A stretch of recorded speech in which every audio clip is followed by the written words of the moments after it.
Era las 9:14 de la noche del jueves 6 de agosto cuando un Suru gris se detuvo en el estacionamiento de una tienda de autoservicio en la colonia Jardines de Durango, sobre la calle Francisco Villa. Dentro, un hombre de traje oscuro apretaba contra el pecho una bolsa deportiva negra. No traía escoltas, no traía testigos que él conociera, solo traía 1 millón de pesos en efectivo y la certeza, equivocada, de que nadie lo estaba viendo. Se llamaba Margarito Galaviz y Fuentes. Era juez de primera instancia del Tribunal Superior de Justicia del Estado de Durango, y en menos de 20 minutos dejaría de serlo para siempre. Lo que ese hombre no sabía era que la llamada que había hecho horas antes, la cita que él mismo había propuesto, ya estaba siendo escuchada por la Fiscalía Especializada en Combate a la Corrupción del Estado de Durango. Tampoco sabía que a más de 1,000 kilómetros de distancia, en Ciudad de México, el secretario de Seguridad y Protección Ciudadana, Omar García Harfuch, llevaba semanas empujando una ofensiva nacional contra jueces, síndicos y funcionarios que usaban sus cargos para vender impunidad. Y lo que estaba a punto de ocurrir en ese estacionamiento se convertiría en cuestión de horas en el caso que pondría a prueba toda la reforma judicial que Durango había estrenado apenas 14 meses atrás. Pero lo más perturbador no era el dinero, era para qué estaba destinado y quiénes iban a pagar el precio si esa entrega se concretaba. Y eso es lo que nadie vio venir. Durango, primer estado del país en votar la totalidad de sus jueces locales bajo la reforma judicial impulsada por Morena, había prometido en junio de 2025 una justicia distinta, cercana, transparente, elegida por la gente y no impuesta desde arriba. Miles de duranguenses habían marcado una boleta con el nombre de Margarito Galaviz y Fuentes, confiando en que ese hombre, ungido por el voto popular, impartiría justicia con honestidad. 14 meses después, ese mismo juez cargaba personalmente, en su propio vehículo, el dinero con el que pretendía torcer expedientes penales completos. La noche era templada. El estacionamiento, iluminado apenas por los postes de sodio de la tienda de autoservicio, olía a asfalto caliente y a la gasolina de los coches que entraban y salían sin sospechar nada. Un carrito de supermercado abandonado chocaba suavemente contra otro con el viento. En cualquier otra noche, ese lugar habría sido invisible, uno más entre cientos de estacionamientos idénticos en México. Esa noche, sin embargo, se convertiría en el escenario de una de las capturas más comentadas del año en el sistema de justicia mexicano. Nadie en la tienda sabía que, a unos metros, agentes de la Policía Investigadora de Delitos de Corrupción ya rodeaban discretamente el perímetro. Nadie sabía que el hombre que Galaviz y Fuentes esperaba, un servidor público de la Fiscalía General del Estado, llevaba horas coordinando cada movimiento con la FECSET. Y nadie sabía que, cuando la bolsa deportiva cambiara de manos, el sonido de las radios encriptadas rompería el silencio de la colonia Jardines para siempre. Y cuando el reloj marcó las 9:14, todo cambió. Todo había comenzado con una llamada. Horas antes de la cita, un funcionario de la Fiscalía General del Estado de Durango marcó al número de emergencias de la FECSET. Su voz, según reconstruyeron después los propios investigadores, sonaba tensa pero controlada. Reportó que el juez Margarito Galaviz y Fuentes lo había citado esa misma noche en el estacionamiento de una tienda de autoservicio de la colonia Jardines de Durango. El motivo, dijo, era entregarle 1 millón de pesos en efectivo a cambio de favores concretos, la reclasificación de diversas causas penales que estaban bajo la supervisión de ese mismo servidor público. El denunciante no colgó, mantuvo la línea abierta según el reporte oficial, mientras describía en tiempo real cada movimiento del juzgador. Ya llegó, está bajando del carro, trae la bolsa, habría dicho, de acuerdo con la reconstrucción de los hechos que después circuló entre fuentes de la Fiscalía Anticorrupción. Los agentes de la Policía Investigadora de Delitos de Corrupción, ya posicionados en las inmediaciones, recibieron la orden de intervenir en el momento preciso. Margarito Galaviz y Fuentes bajó del Suru gris con la bolsa deportiva negra sujeta contra el cuerpo. Caminó hacia el punto acordado, intercambió unas primeras palabras con el funcionario, palabras que, según las autoridades, giraban en torno a arreglar varios expedientes penales que él mismo tenía bajo su jurisdicción. Fue en ese instante, con el dinero prácticamente a la vista, cuando los elementos de corrupción cerraron el cerco. No hubo forcejeo, no hubo intento de huida, solo la mirada de un hombre que, de un segundo a otro, entendió que la trampa que él mismo había diseñado se había cerrado sobre su propia persona. Los agentes lo sometieron en flagrancia, le aseguraron la bolsa deportiva y al revisarla, confirmaron lo que ya sospechaban: 1 millón de pesos en efectivo, en billetes de distintas denominaciones, listos para comprar la libertad de causas que jamás debieron tener precio. Pero lo que encontraron después, al revisar el interior del Suru gris, elevaría el caso a otro nivel completamente distinto. Pero eso era solo el principio.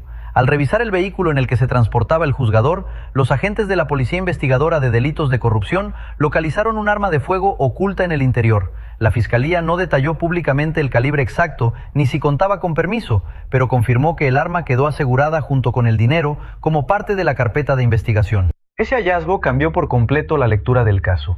Un juez que se transporta armado, de noche, con $1 millón en efectivo destinado a comprar voluntades dentro del propio aparato de justicia, no encaja en el perfil de un servidor público ingenuo o desesperado. Encaja, según analistas consultados por medios locales, en el de alguien que operaba con plena conciencia de estar cometiendo un delito grave y que quizás no era la primera vez que lo hacía. Fue precisamente al cruzar el nombre de Margarito Galaviz Cifuentes en las bases de datos judiciales cuando apareció el segundo hallazgo, uno que no tenía que ver con el $1 millón, pero que terminaría de definir el retrato del hombre detenido.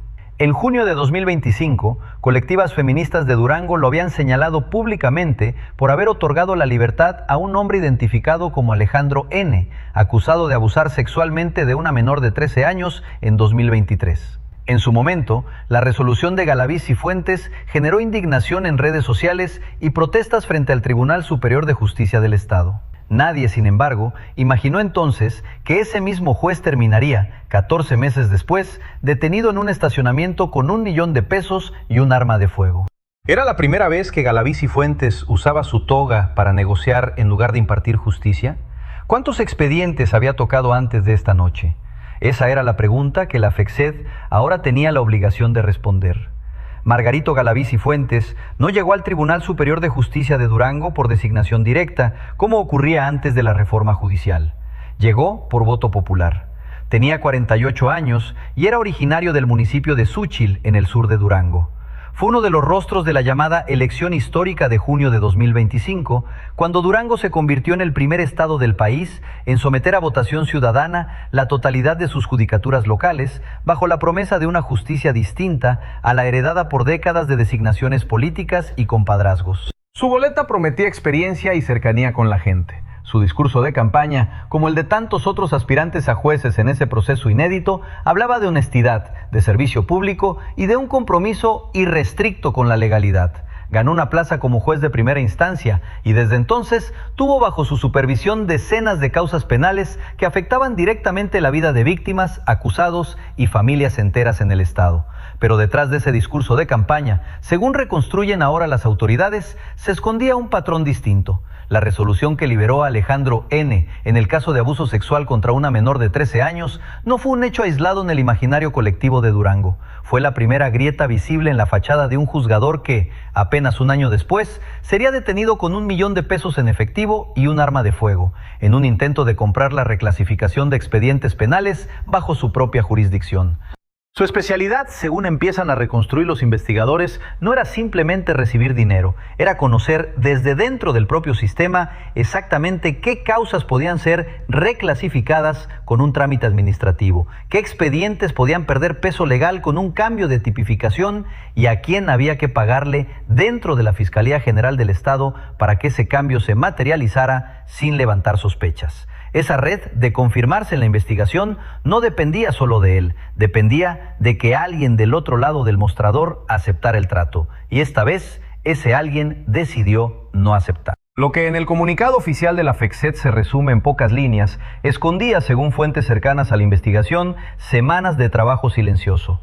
Desde que el servidor público de la Fiscalía General del Estado presentó su primera alerta, los agentes de la Policía Investigadora de Delitos de Corrupción habían comenzado a documentar cada contacto, cada mensaje y cada llamada entre el denunciante y el juez. No se trató de una detención improvisada, sino del cierre de una operación cuidadosamente calculada para que Margarito Galaviz Cifuentes fuera sorprendido con el dinero en la mano, sin margen para negar los hechos ante el Ministerio Público. Uno de los elementos que más llamó la atención de los investigadores fue la insistencia del propio juez en concretar el pago en efectivo y en un espacio público alejado de cámaras de videovigilancia institucionales. Esa decisión, lejos de protegerlo, terminó siendo su perdición. El estacionamiento de la tienda de autoservicio, aunque parecía un lugar neutral, contaba con cámaras privadas de seguridad que las autoridades ya han solicitado como parte de las pruebas del caso. Esas grabaciones, de confirmarse su contenido, podrían mostrar con precisión precisión el momento exacto en que la bolsa deportiva cambió de manos o estuvo a punto de hacerlo. Investigadores familiarizados con el expediente señalan que el siguiente paso de la FECSET será revisar los movimientos bancarios de Galaví Cifuentes durante los últimos 24 meses, así como los de sus familiares directos, para determinar si el $1.000.000 asegurado la noche del jueves representaba un hecho aislado o una práctica recurrente. También se espera un peritaje sobre el arma de fuego localizada en el vehículo, para establecer su procedencia legal y descartar o confirmar vínculos con otros hechos delictivos previos. Para entender la magnitud del caso, es necesario regresar al expediente que colocó por primera vez el nombre de Margarito Galaví Cifuentes bajo sospecha pública. En junio de 2025, colectivas feministas de Durango denunciaron ante medios locales que el entonces recién electo juez había otorgado la libertad a Alejandro N., señalado como responsable de abusar sexualmente de una menor de 13 años en 2023. La resolución, calificada como revictimizante por las organizaciones que acompañaron a la familia, generó protestas frente a instalaciones judiciales y una ola de indignación que, sin embargo, no fue suficiente entonces para abrir una investigación formal contra el juzgador. 14 meses después, ese antecedente cobra un peso distinto. Ya no se trata solo de una resolución cuestionable desde el punto de vista jurídico, sino de una pieza más dentro de un posible patrón de conducta de un servidor público, dispuesto a moldear la ley según intereses ajenos a la justicia. Las mismas colectivas que en su momento fueron ignoradas, hoy exigen que la FECSET revise, uno por uno, los expedientes que pasaron por el juzgado de Galaví Cifuentes desde que asumió el cargo, para determinar si existieron patrones similares de manipulación en otros casos de violencia sexual, feminicidios o delitos graves contra menores. No queremos que esto se quede solo en el $1.000.000, declaró una integrante de una de esas organizaciones a medios locales, pidiendo mantener en reserva su identidad. Queremos que revisen cada caso que pasó por sus manos, porque si compró impunidad para uno, pudo haberlo hecho para más. Esa exigencia, difundida ampliamente en redes sociales durante las horas posteriores a la detención, se ha convertido en una de las principales demandas ciudadanas frente a la Fiscalía Anticorrupción de Durango.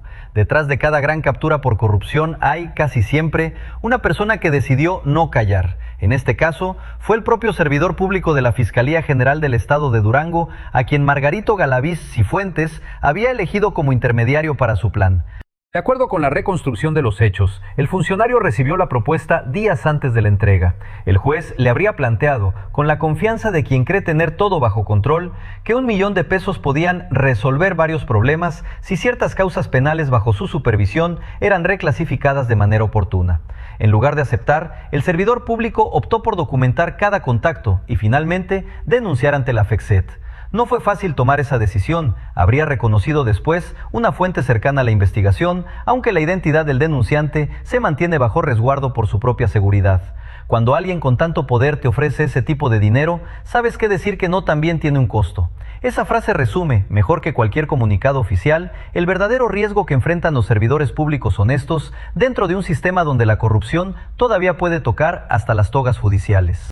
Para la familia de Durango, que en 2025 creyeron en la promesa de una justicia elegida por el pueblo, la valentía de ese funcionario representa, paradójicamente, la prueba de que el sistema aún puede corregirse desde dentro, pero también deja una herida abierta. Si un solo denunciante no hubiera hablado, ¿cuántas causas penales habrían sido reclasificadas en silencio sin que nadie se enterara jamás? En una casa de la colonia donde vive la madre de la menor que fue víctima de Alejandro N. en 2023, la noticia de la detención de Galaví Cifuentes llegó como una mezcla de alivio y rabia contenida. Yo sabía que ese juez no era limpio, habría dicho la mujer a integrantes de colectivas feministas que la acompañaron durante el proceso, pidiendo que su identidad se mantuviera reservada para proteger a su hija. Cuando lo dejó libre, sentí que la justicia nos había dado la espalda. Hoy, aunque sea tarde, siento que alguien más también lo vio. Sus manos, según describieron quienes estuvieron con ella esa noche, temblaban mientras sostenía el teléfono con la noticia en la pantalla. La noticia le heló la sangre por un instante antes de que el alivio finalmente llegara. No sonrió, solo cerró los ojos un momento, como si por fin pudiera respirar.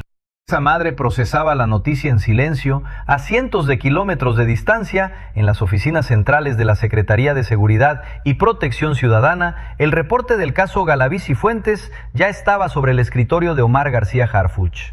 Cuando el reporte llegó a la Secretaría de Seguridad y Protección Ciudadana, Harfuch lo leyó 2 veces antes de hablar. Hubo una pausa. Quienes lo conocen saben que esas pausas no son vacío, son cálculo. son estrategia formándose en tiempo real mientras conecta lo que ocurrió en un estacionamiento de Durango con el mapa nacional de la corrupción judicial que su equipo lleva meses documentando. El protocolo Toga Limpia con la FECED. Quiero cada expediente que ese juez tocó en los últimos 2 años, cada resolución, cada reclasificación. Habría instruido a su equipo de enlace con fiscalías estatales, según fuentes cercanas al operativo de seguimiento. La orden no se quedó en palabras. En las horas siguientes, personal de la Secretaría solicitó acceso a la carpeta de investigación abierta por la FECED, no para intervenir en la jurisdicción estatal, sino para verificar si el caso de Galaviz Cifuentes formaba parte de un patrón más amplio de jueces electos que, tras la reforma judicial, habían usado su nueva investidura para negociar impunidad. Harfuch fue claro frente a su equipo cercano. La reforma judicial impulsada por el gobierno federal no puede convertirse en la puerta trasera de la misma corrupción que prometió erradicar. Si un juez, sea electo o designado, convierte su toga en mercancía, no está fallándole solo una causa penal, le está fallando a cada ciudadano que confió su voto en la promesa de justicia. Habría señalado en una reunión de gabinete de seguridad, de acuerdo con reconstrucciones periodísticas del encuentro. Pero Harfuch sabía algo más. Un caso aislado, por escandaloso que sea, no basta para sostener la confianza pública en un sistema judicial recién estrenado. Lo que estaba en juego, en el fondo, era la credibilidad completa del experimento de elección popular de jueces que Durango había inaugurado y que otros estados del país seguían de cerca. No distingue entre el juez que fue designado a dedo y el que fue elegido por miles de votos. Distingue entre quien tiene códigos y quien tiene precio. Habría sentenciado en una de esas frases que sus colaboradores describen como típicas de su estilo directo. Con esa declaración, ordenó reforzar la coordinación entre la Secretaría, la Fiscalía General de la República y la FECSET para dar seguimiento puntual al caso y evitar que la investigación se diluyera con el paso de las semanas, como tantas otras carpetas de corrupción en la historia reciente del país.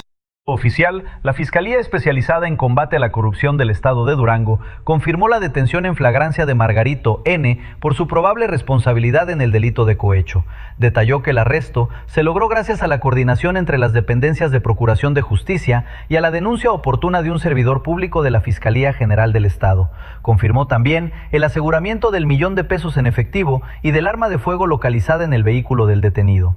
La FECSET reforzó públicamente su postura de cero tolerancia frente a la corrupción y exhortó a la ciudadanía a denunciar de manera segura y confidencial cualquier acto similar cometido por servidores públicos. Además, recordó que la dependencia mantiene un programa permanente de profesionalización dirigido a funcionarios, mandos y cuerpos de seguridad con el objetivo declarado de consolidar un servicio público íntegro, ético y apegado a la legalidad.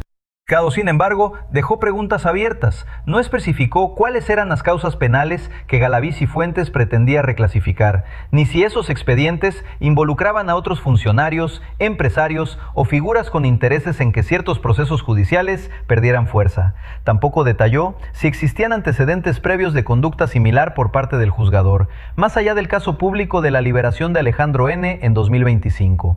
Esa omisión, para muchos analistas locales, es la que mantiene abierta la posibilidad de que este no sea un hecho aislado, sino apenas la punta visible de una red más amplia.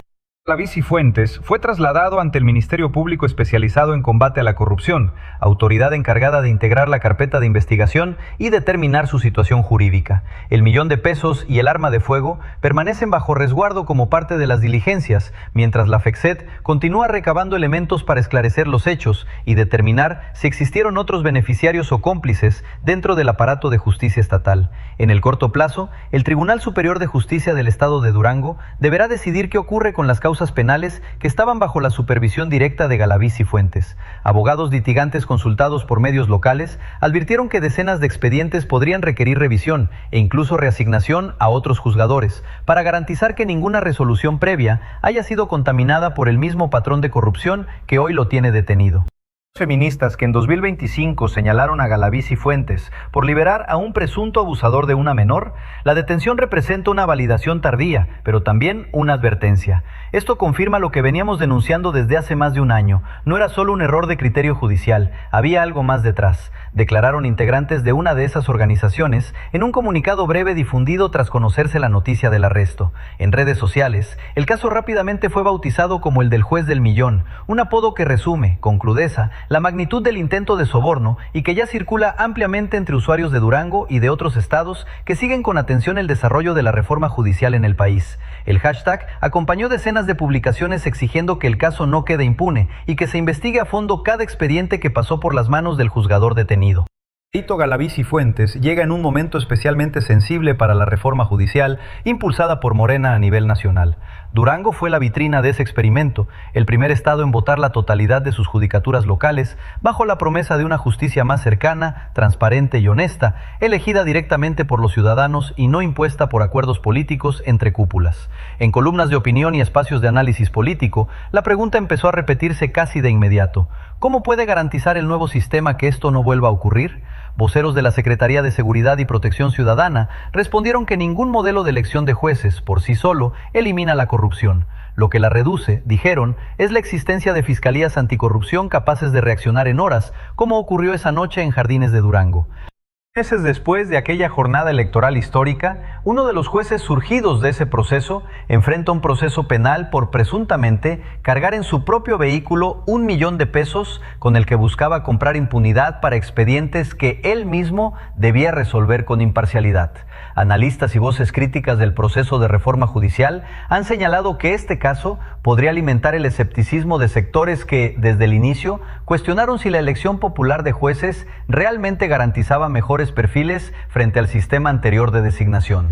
Reforma, en cambio, sostienen que el caso demuestra exactamente lo contrario, que el nuevo sistema, acompañado de fiscalías anticorrupción fortalecidas y de mecanismos de denuncia más ágiles, permitió detectar y detener a un juez corrupto en cuestión de horas, algo que argumentan habría sido mucho más difícil bajo el esquema anterior de designaciones opacas. La discusión, lejos de cerrarse, apenas comienza a tomar forma en los círculos políticos y académicos que analizan el primer año y medio de la reforma judicial mexicana. Lo cierto es que para la ciudadanía de Durango, que acudió a votar en junio de 2025, la imagen de su juez electo, siendo detenido con una bolsa deportiva llena de billetes, representa una herida difícil de cerrar. La promesa de cercanía y transparencia, en este caso concreto, terminó chocando de frente con la misma corrupción que se suponía debía combatir. Mientras los reflectores de las patrullas seguían iluminando el estacionamiento vacío de la tienda de autoservicio en Jardines de Durango, la vida en la colonia siguió su curso extrañamente normal.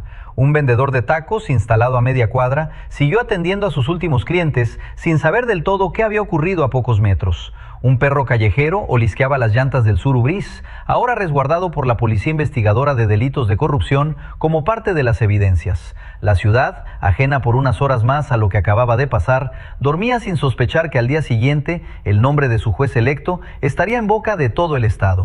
Varios kilómetros de ahí, en su casa, la madre de la menor que fue víctima de Alejandro N. en 2023, finalmente pudo dormir sin repasar mentalmente por primera vez en más de un año la imagen de aquel hombre caminando libre por las calles de Durango gracias a una resolución judicial que hoy luce bajo sospecha. No fue una victoria completa. La causa contra Alejandro N. no se reabrió automáticamente esa noche y la justicia para su hija sigue siendo, en el mejor de los casos, un proceso pendiente. Pero por primera vez en mucho tiempo, sintió que el sistema, tan lento y tan desconfiado, había hecho al menos una cosa bien. Tito Galaviz y Fuentes, el juez que llegó al Tribunal Superior de Justicia por voto popular y que 14 meses después terminó detenido con $1 millón y un arma de fuego, no fue derrotado por un ejército ni por una operación militar. Fue derrotado por algo mucho más simple y a la vez mucho más poderoso: la decisión de un solo funcionario de no aceptar el soborno y denunciarlo a tiempo. La corrupción dentro del sistema judicial no fue eliminada esa noche, fue golpeada, fue expuesta y sobre todo fue advertida de que incluso dentro de las togas más respetadas alguien puede estar observando. La pregunta que queda flotando en el aire para Durango y para el resto del país, que observa con atención el destino de la reforma judicial, es simple pero incómoda. Si un juez elegido por el pueblo pudo llegar tan lejos con $1 millón en una bolsa deportiva, ¿cuántos más en otros tribunales, en otros estados, siguen esperando su propio estacionamiento y su propia cita? Hoy la FECSED y la Secretaría de Seguridad y Protección Ciudadana respondieron. Mañana tendrán que responder otra vez, porque la confianza en la justicia no se recupera con una sola detención. Se defiende expediente por expediente, denuncia por denuncia, o se pierde para siempre.